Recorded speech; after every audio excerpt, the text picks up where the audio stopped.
एक नाही दोन दोन बर्थडे सेलिब्रेट केले आणि बर्थडे बॉयवर केक कमी आणि स्प्रे जास्त उडाला. दिवसाची सुरुवात केली आशीर्वादाने. आम्ही सकाळी सकाळी गेलेलो दगडूशेठला गणपतीची आरती घ्यायला.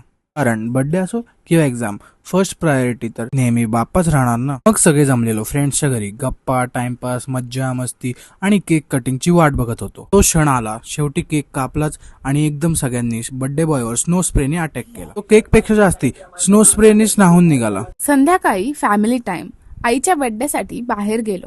प्रॉपर महाराष्ट्रीयन थाळी आणि ऑनेस्टली आम्ही डाएट विसरलोच. आम्ही आता कुठे आपण केक घ्यायला तिथं आलोय केक घ्यायला.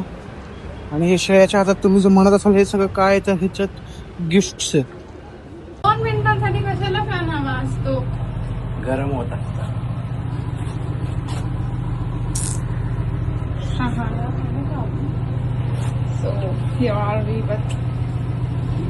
आत्ताच दिलेला आहे यांनी.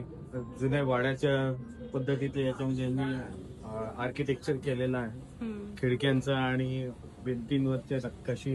म्हणून असं वाटतं की एखाद्या जुन्या वाड्यामध्ये आपण आलेलो आहोत जेवायला. आणि प्लस त्याला मॉडर्न टचही दिलेला आहे जे त्यांनी ते इंटिरियर केलेलं आहे. फार सुंदर आहे. आता चव बघूयात कशी आहे. ओके. बहीण थोडी नाराज होती पण बाबा आणि परितोषने तिला लगेच VIP ट्रीटमेंट देऊन मनवलं. आणि स्पेशल गेस्ट अपिअरन्स माझ्या आज्जा. आणि शेवटी आईचा केक कटिंग आणि तिचं स्माइल बघून दिवस ऑफिशियली सक्सेसफुल झाला. तर असा होता आमचा फुल फूड आणि फुल सेलिब्रेशन असलेला दिवस. जर तुम्हाला असेच नवीन व्लॉग्स बघायचे असतील तर फॉलो करायला विसरू नका.